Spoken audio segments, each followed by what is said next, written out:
You got to set up a system that delivers extraordinary service. This is all built around campaigns and action plans, whatever your contact management system might call that, basically setting up a series of events that happen automatically. We basically took what most agents have as a checklist in their file, and I electronified it, put dates and times on it, and when you hit the start button, you can't turn it off.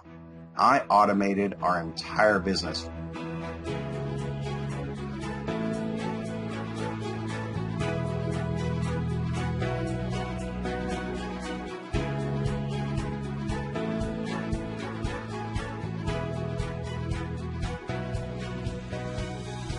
Hello, Patrick Lilly here, and welcome to Real Estate Success Rocks podcast, where we help you answer the question, what does success mean to you? And before we get started, instead of using advertising to support this podcast, we're using patronage. So if you want to become a patron of the podcast, go to realestatesuccess.rocks. You'll find a link to become a patron. And if you want to listen to it for free, by all means do. We want as many listeners as possible, and we want you guys to feel good about it. So we're here with my friend, Brad Korn. Hey, Brad. Hey, Patrick, how are you? It's good to see you. Good to see you. It's good to hear you. It's early in the morning, and Brad's out in Kansas City. Brad represents the greater Kansas City area. He's been in business for 25 years. He did 82 units in 2015. And you've opened up a second team in Lincoln, Nebraska. What's that all about? That started probably about 9 years ago. We were just talking about team expansion and some of that stuff, but that was already my plan from the beginning, was to have teams around the country, because I ran my whole team on a system and it was setting up great systems. So I thought, I can just open up teams wherever I want to go travel and go on vacation. Well, so don't think for a second, Patrick, that I thought Lincoln, Nebraska was my destination for vacation haven. How did you pick Lincoln, Nebraska? Well, so I'm a little slower than most people. I'm in the Midwest, We have some friends that went from Vail to Naples. Brad Korn goes from Kansas City to Lincoln, Nebraska. I'll be honest with you. The truth is my brother lives there. He had inquired about real estate, and I said, I want to check out this model for franchising a team, not a company.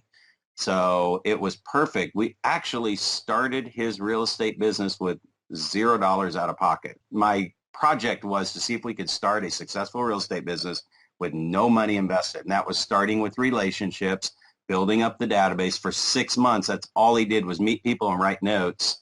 And we funded the signs. Then we ran a few more sales through and funded our advertising. We basically built a brand and a logo in less than a year.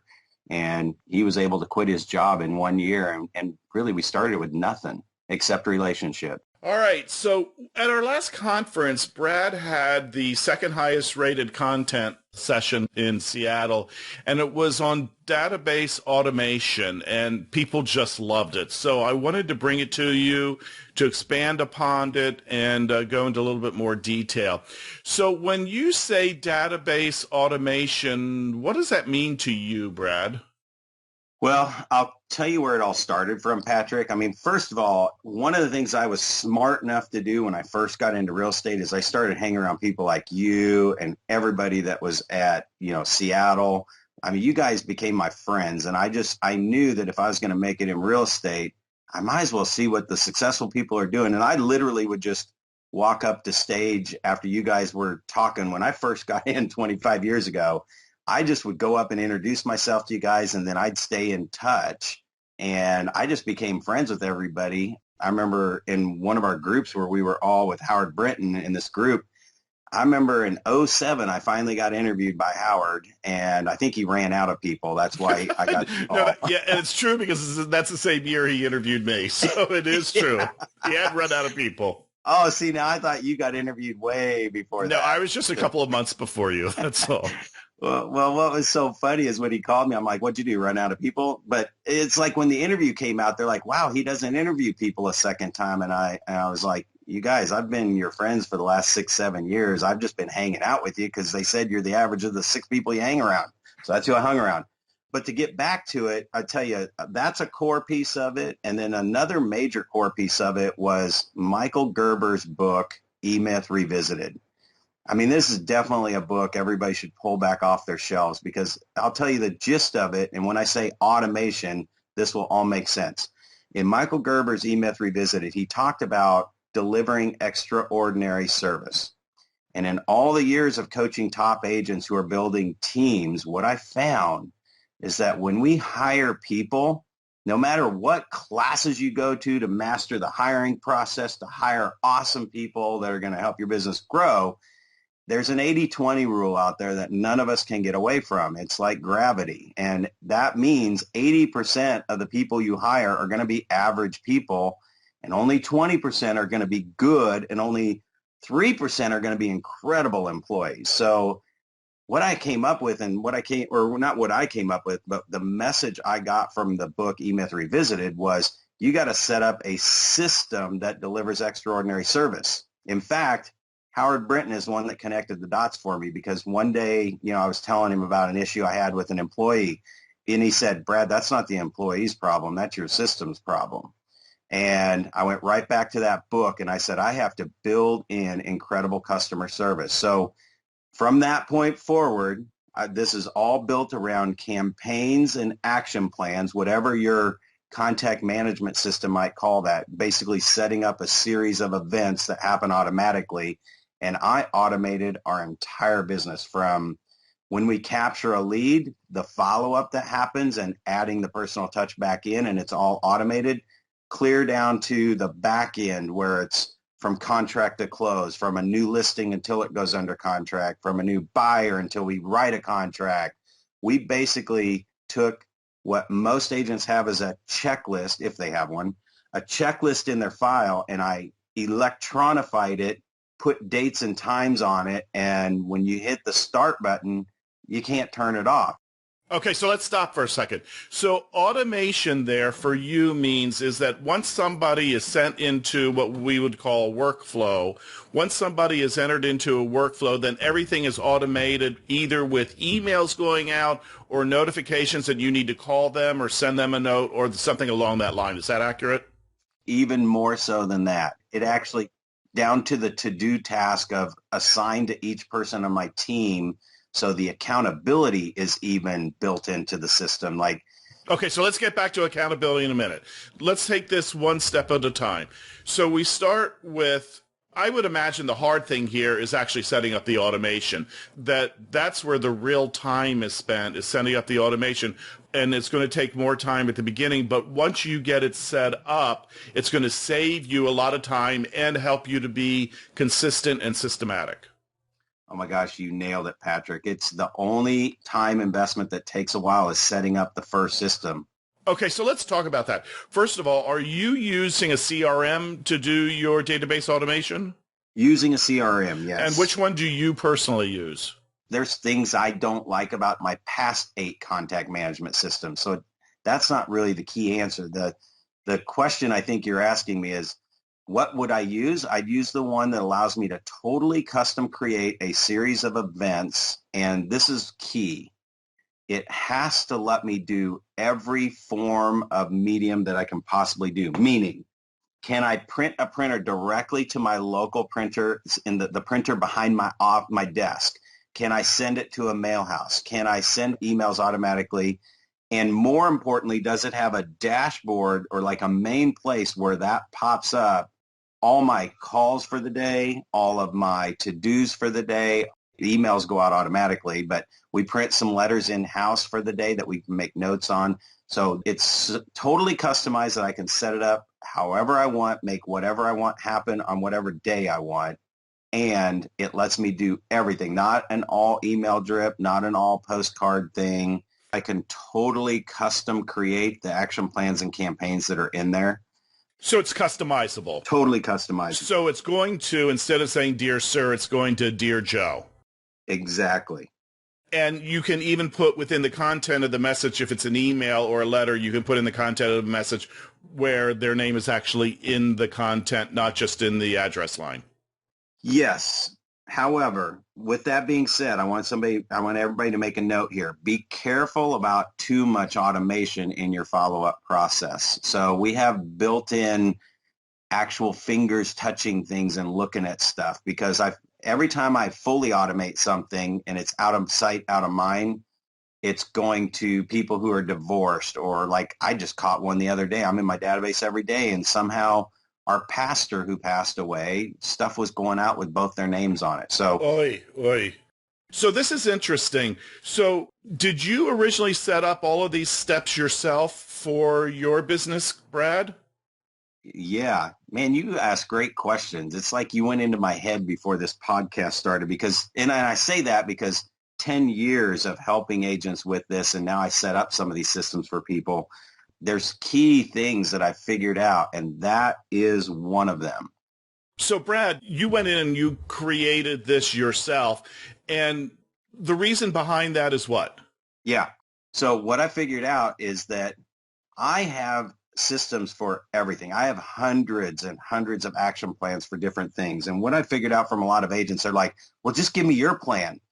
We've been getting other people's stuff our whole career, Patrick. And if you don't do it and you don't own it, it's not going to happen because there's not buy-in on it. Boy, that's a really good point. There's not the buy-in unless you put the sweat into it, is it? No, there's not. And it's not going to mean as much either. No, I've got the secret to get complete team buy-in on every system that you do and shows them how to make it possible. And I'll walk through it right here to tell you how and why I custom created my own process. Let's do that. Basically, what I did was I wrote down everything that I thought was happening in a transaction. I also had my team at that time writing down what they did every day. So I had my buyer's agent tracking for 2 weeks. Just write down everything that you do so that I have a detailed list of what you do. Now, I also know when you're managing a team, you got to be careful here because they may think that you're getting ready to fire them. So I came up with a great script because I really wanted to know every detail so I could automate the whole process and deliver extraordinary service every time, whether they were having an average day or an extraordinary day, you know? So what I did is have them track everything they did for 2 weeks. And I basically said this, Patrick, and this is what I've coached people on forever, is have your team write this down. Now, here's the script to get it. Say, let's just say we hit our goal this year, and I'm going to take you and your entire family on a 10, 14-day cruise. The whole team's going together. We're going to leave, and we're going to pay you while we're on vacation because we're going to hire a temp agency to run our real estate business while we're gone. So what I need you to do is document this so detailed that I can have a temp walk in who knows nothing about our job, just process it while we're all on this cruise. Now, I didn't say I was taking anybody on a cruise. I'm just saying if we did this, that's the kind of list I want. And it works every time. Now, it might take them a week to finally get them doing it. But if you track it over a couple of weeks, here's a couple of things I figured out. I wrote down what I thought everybody was doing. Everybody wrote down what they were doing. And then if you can visualize this, I know we're on a podcast. Well, here, can you send a visual to us that we can put into show notes? I have this whole process. I got pictures of this process of going through. So you're going to see a picture of our notes, what that looks like. Then I take those sheets and I cross off everything that I wrote on my list that matches their list. The things that are left on my list are my frustrations with my team members because they're things I thought were getting done, but they don't even know they should be doing them.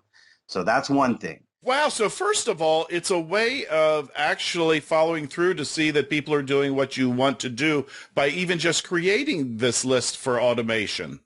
Yeah. See, people love doing business with you because of your extraordinary level of service that you put into something. And when you own something and you hire somebody to help you, you're not going to typically find the same level. So that's right. Just it's documenting your expectations and creating a written visual of what makes you so awesome. That's great. I love that. So then I take those action items and I put them, each action item, this is going to sound crazy, but listen to me. I've done it with several people, dozens. Put each action item on a sticky note, on its own sticky note. And then I get the team together in a conference room for the day, and we order in lunch. I might even bring a massage person in because it's a 4 to 6 hour session. We take, okay, let's look at our listing to contract process. And I take all the sticky notes that have anything to do with from the time we list a house until it goes under contract. The whole team's in the room. We just start putting all those action items up on the wall in the order that they would happen. Now, here's the best part, Patrick. What we do on each sticky note, the whole team talks about, okay, so lead comes in, we grab a yellow sheet. That's our intake form. Once that's done, we put them in the database. Then we start the follow-up plan. Then we do this and that. The booklets have to be in the property within 5 days. So we go through each sticky note on the wall as a team, and we go, who's responsible for this piece? And the whole team contributes. Well, I do that sometimes, and I do it most of the time, so both their names go on the sticky note. The other thing that we put with it is there a time frame associated with this particular action item? So like what I figured out the first time I did this is I was getting so mad because our property brochures were not in the property a week after I listed the house. I was telling the seller at the listing appointment, we're going to have these awesome brochures in your house within 3 days.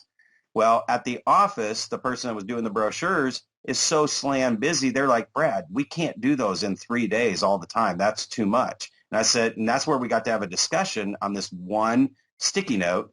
And I said, well, how long do you need? And they said 7 days. And I was like, we can't do 7 days. We're going to have to compromise here. What can we do? They said, well, I mean, if I could do it in 5. I said, great. Now I went back to my appointments from that day forward and always said, you will have these brochures within 5 days. But there's the ownership piece is that we all took ownership. We all were a part of it. And there was complete buy-in versus me just coming in going, I want these booklets in the house in 3 days, because that didn't work. Make sense? It makes perfect sense. So we go through this whole process. So you're going to see this podcast when you access the extra material. You're going to see how our notes look, what the sticky note process looked like. And then this is the best part, Patrick. You're going to be blown away. I've never even shared this stuff with you.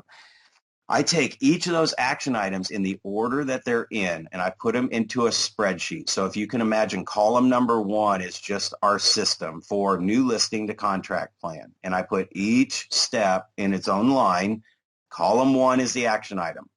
Column 2 is there a time frame associated with it, a time limit or timer that goes off, whatever, within 1 day, within 3 days. And then I have a column for every member on my team. And whatever names we put on the sticky note, we just put X's in the column that go with that action item. The coolest part when this is done, 2 things.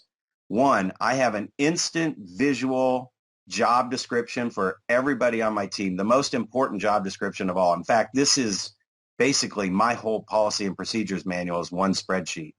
The second thing that happens, and this is just things I've figured out along the years, is that if 2 or 3 people left on my team, let's just say at one point I had 8 or 9 people on my team. If 2 buyer's agents left or they didn't work out, we would just go through their columns and pull their X's off of their column and put it in whoever was going to take over that part of the job. If I had an admin person, a key admin person leave my team, all I have to do is have a team meeting with everybody else and go, all right, here's the admin column. Who's taking on this action item? Who's taking on this action item? And I can go right into my electronic system, change the name, and everybody's reassigned their jobs, and it's instant job description redone.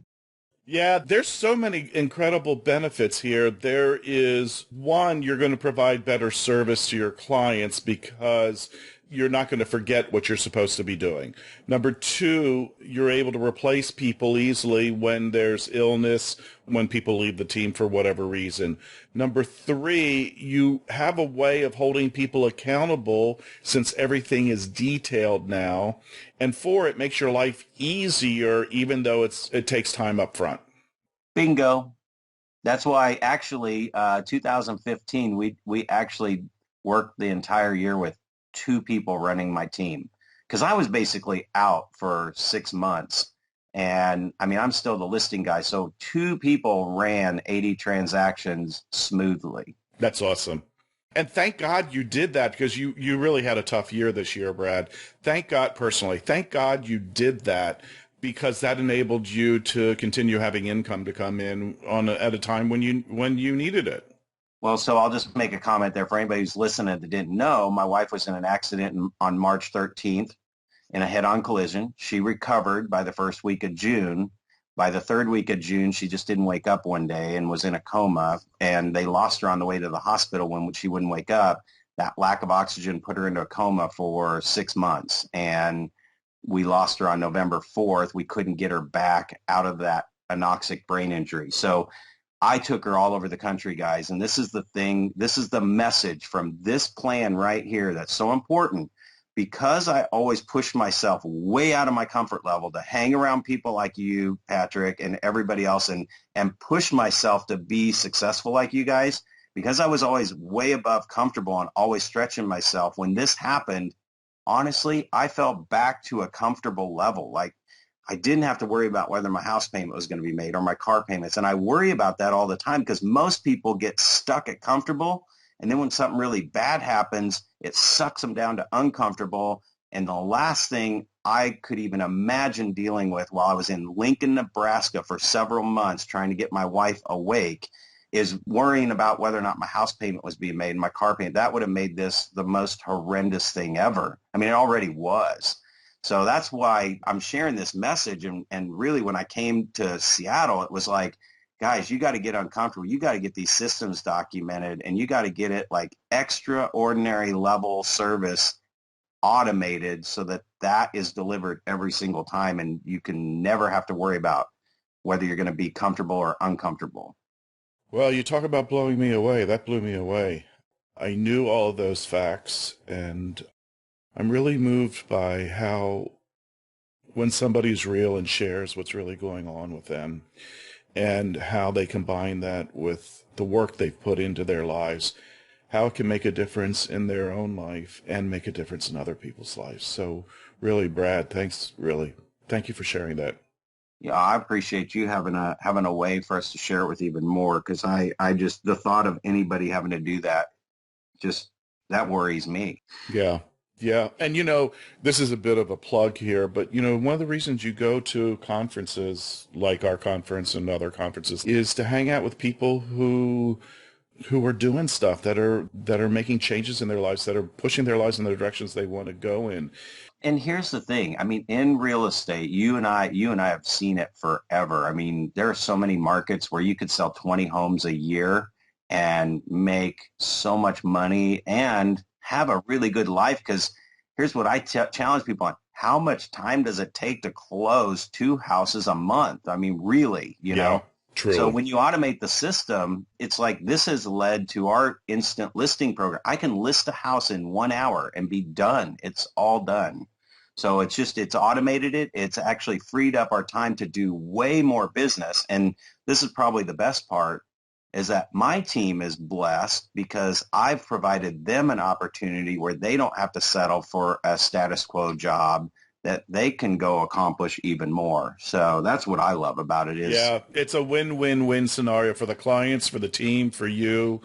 It's a win-win. Now, I know people, something I do know, is that there will be some people listening to this that will be moved by your story, but not moved enough to do this.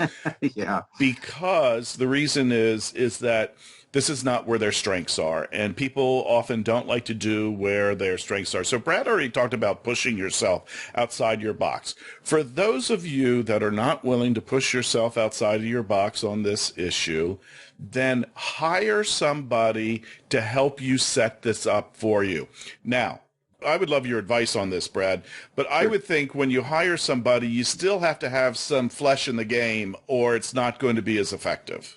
Yeah, so basically what you want to do is build a 20-lane highway of your business, whether you're in one agent by yourself right now. I mean, this is like the most exciting thing for me to talk about, because one agent by yourself right now, if you create the system that I created, or document, not my system, but you document your system, just like we talked about, and you create this automated process that delivers incredible service every time. I'm telling you, what you've done is you built a 20-lane highway that never goes under construction. Most people build a 2-lane highway. They get into real estate, see how much business they can handle. They get really super busy doing one deal a month or two deals a month. And they're like, oh, last thing I would ever want to do is hire a big old team.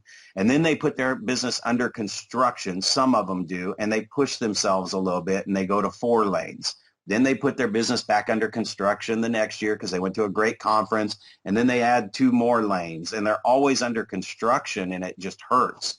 If you take your entire system and document it like we talked about, you're creating a 20-lane highway. You can always add pieces later, extra service and extra touches, but if you document every little thing, I'm telling you, what it did for me was when I was struggling to do 24 deals, I remember telling Sonia when I first met her, man, if I could just close 2 deals a month, I could pay off the bills, right? Remember those days, Patrick? Yes, I do. Oh my gosh. And now we have to close 10 a month to pay the bills. But it's not a stressful 10. It's easier for me to close 10 deals a month than it did when I was closing 2 deals a month. Yeah, and I'm gonna make the analogy to keeping a clean home. You know, when I have everything in place and I'm working on something and I know where everything is and I can find it, it just makes my life easier Yes. than when I can't find anything. And the peace of mind it brings to having your house in order is really what database automation does. It does. Yeah. It is so awesome because here's the thing. I don't have to think about who I haven't talked to yet or that, wake up in the middle of the night going, oh my gosh, I haven't talked to those clients in 30 days because you were super slammed one week and, everything was going good. You were looking behind the scenes. They were getting good showings, all that stuff, but you really physically did not talk to them for 30 days. And you wake up with this cold sweat and you're like, oh my gosh, I didn't follow up with so-and-so. Yeah. I don't have to think about that. I just plug it into the system and I get to live in the moment. And that's what allowed me to do what I did. I mean, I was in Lincoln, Nebraska, hanging out in the hospital. I only slept in my bed 7 nights since June of last year until November. But everything was under control. All the systems were following up. And here's the best part, Patrick. I mean, I'll pull it back to the front end because I know everybody's getting excited about the back end transaction management stuff. That is what everybody wants.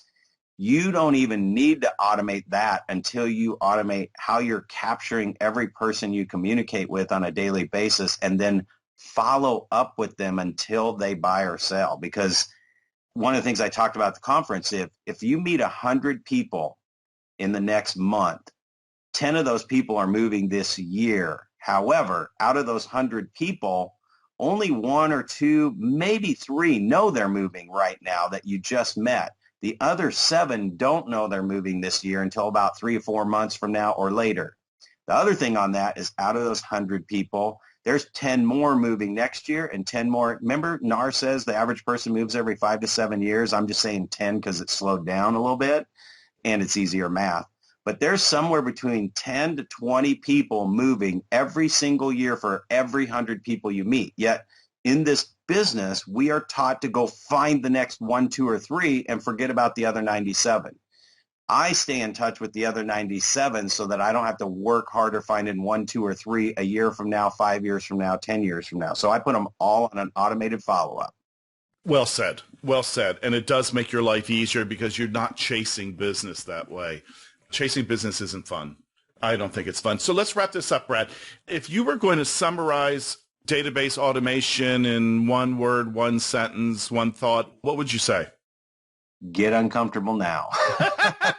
I like that. That's how all growth comes from that.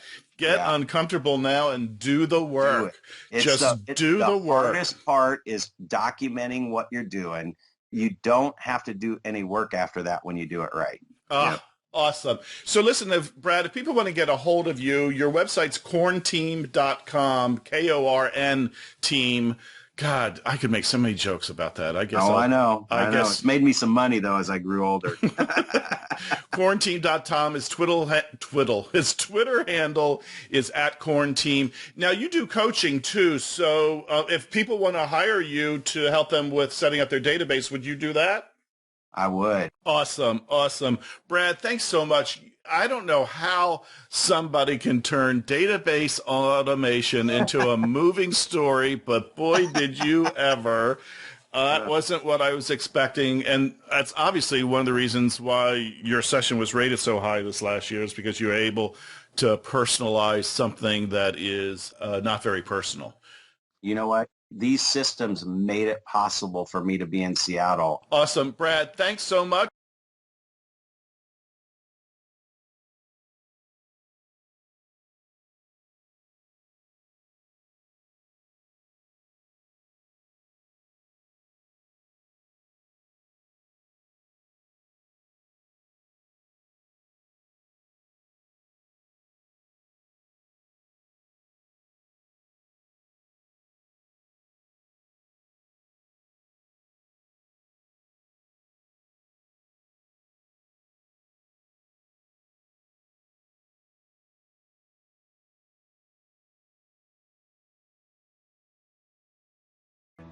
Thanks for having me on, Patrick.